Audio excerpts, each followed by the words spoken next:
చదువులలో సారమెల్ల చదివి తండ్రి అని ప్రహ్లాదుడు భాగవతంలో ప్రహ్లాదుడు తండ్రికి చెప్పాడు. చిన్నపిల్లలు ఏం చదువుకుంటారో అది వాళ్ళ పెద్దలకు కూడా చెప్పేంత స్థాయికి ఎదుగుతారని చెప్పి మనము ఆశిస్తాము. అయితే ఈరోజు మనము నగరంలో ఉన్న నీటి సమస్యకి పరిష్కారాలు ఎక్కడ దొరుకుతాయి అనే ఒక పరిశోధనలో వాసన్ సంస్థ అనేక పాఠశాలల్లో కళాశాలల్లో ఒక పార్ట్నర్షిప్ తోటి వారితోటి కలిసి పనిచేస్తున్నాము.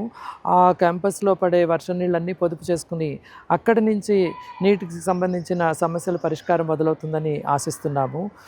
మానవలోకానికి స్వాగతం, మానవలోకానికి స్వాగతం, మా లోకానికి స్వాగతం. ఈరోజు శ్రీ సరస్వతి శిశు మందిర్ ఉన్నత పాఠశాల సరస్వతి నగర్ హైదరాబాద్లో ఉన్నది.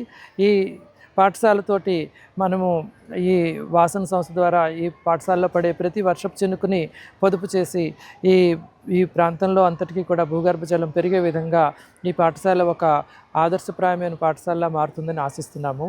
దానికి సంబంధించి ఈ పాఠశాల సిబ్బందితోటి ఈరోజు ఒక అంగీకారానికి రాబోతున్నాము. అది చాలా ఆనందంగా ఉన్నది. ఈరోజు శ్రీ సరస్వతి శిశు మందిర్ హై స్కూల్ దగ్గర ఉన్నాము. సరస్వతి నగర్ హైదరాబాద్లో ఉన్నది. ఈ స్కూల్లో మనము వాసన్ సంస్థ కలిపి ఈ ప్రాంగణంలో పడే వర్షపు నీటినన్నింటినీ పొదుపు చేసే ఒక కార్యక్రమాన్ని తీసుకుంటున్నాము. దీనికి విద్యుత్ రెడ్డి గారు, అదేవిధంగా వెంకటరమణ గారు, పురుషోత్తం గారు అందరూ కూడా కలిసి దీనికి సహకరిస్తున్నారు. ఈ కార్యక్రమం ద్వారా ఈ చుట్టుపక్కల ఉండే ప్రాంతంతో పాటు స్కూల్ పిల్లలకి ఈ స్కూల్కి కూడా నీటి వనరుల ఏ రకమైన కొరత లేకుండా ఉంటుందని చెప్పి ఆశిస్తున్నాము. దీనికి సహకరిస్తున్నందుకు విద్యుత్ రెడ్డి గారికి ధన్యవాదాలు.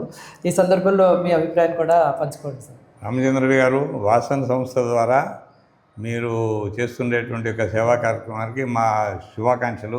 నమస్కారం. తప్పనిసరిగా మీరు విజయవంతంగా ఈ పనిని మొత్తం రాష్ట్రం అంతా వ్యాప్తి చేస్తారని చెప్పి ఆకాంక్షిస్తున్నాను. తర్వాత ఈనాడు ఉండేటువంటి పరిస్థితులలో జల సంరక్షణ అనేటువంటిది చాలా ముఖ్యమైనటువంటి ఒక పాత్ర. ఎందుకు అంటే అనేక సంబంధించినటువంటి ఒక పాపులేషన్ పెరగడం ఒకటి, తర్వాత జనాభా పెరగడము, దాంతోపాటుగా దేశంలో ఉండేటువంటి నీటి అవసరాలు చాలా పెరుగుతూ ఉన్నాయి. కాబట్టి అటువంటి యొక్క అవసరాలకు సంబంధించిన దాంట్లో ప్రతి వ్యక్తి కూడా తన యొక్క ఆలోచనయుతంగా నీటిని పొదుపుగా వాడుకోవాలి, వచ్చిన నీటిని పొదుపుగా వినియోగం చేయాలి, తర్వాత బయటికి వెళుతున్నటువంటి ఒక నీటిని కూడా జాగ్రత్తగా శుభ్రం చేయాలి. ఆ విధంగా పర్యావరణ సంబంధించిన దాంట్లో ముఖ్యమైనటువంటి ఒక పాత్ర నీటిది కాబట్టి అందులో ఉండేటువంటి ప్రధాన పాత్రగా మీరు ఆ సేవ చేస్తున్నారు. మీకు శుభాకాంక్షలు అర్పిస్తూ మా సహకారం ఎల్లప్పుడూ మీకు ఉంటుందని చెప్తున్నాను. నమస్కారం. ఈరోజు సరస్వతి శిశు మందిర్ హై స్కూల్ సరస్వతి నగర్లో ఉన్నాము. ఈ స్కూల్లో వర్షపు నీటిని పొదుపు చేసే ఒక అవకాశం వాసన్ స్కూల్ సిబ్బందితో కలిసి చేస్తున్నాము. వెంకటరమణ గారు స్కూల్ హెడ్ మాస్టర్. ఈ కార్యక్రమం గురించి మీ ఆలోచనలు ఇనీషియల్గా మొదలు పెట్టబోయే ముందర మీరు ఏం ఊహిస్తున్నారు, ఏం చేస్తే బాగుంటుంది అనుకుంటున్నారు, మీ స్కూల్ పరిధిలో చెప్తే బాగుంటుందమ్మా?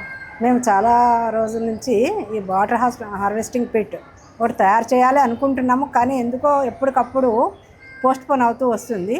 ఇంకోటి, మాకు వచ్చినటువంటి వాటర్ మొత్తం కూడా మా గ్రౌండ్లోనే డిజాల్వ్ అవుతాయి కాబట్టి కూడా మేము కొంత నెగ్లెక్ట్ చేసినాము.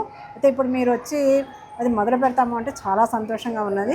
వాటర్ వేస్ట్ కాకుండా గ్రౌండ్ వాటర్ లెవెల్స్ పెంచేటటువంటి ప్రయత్నం మీది ఏదైతే ఉన్నదో నిజంగా appreciable. Thank you very much sir. As a biology teacher నేను ఎప్పుడు పిల్లలకి వాటర్ హార్వెస్టింగ్ పిట్స్ గురించి చెప్పేటప్పుడు మోడల్స్ చూపించడము లేదా డిజిటల్ క్లాస్ చూపించడము ఇదే జరిగింది. కానీ ఎప్పుడు వాటర్ హార్వెస్టింగ్ రియల్గా చూపించబోతున్నాం అంటే చాలా నాకు సైన్స్ టీచర్గా చాలా సంతోషంగా ఉంది. వారికి ధన్యవాదాలు. నా పేరు సునంద.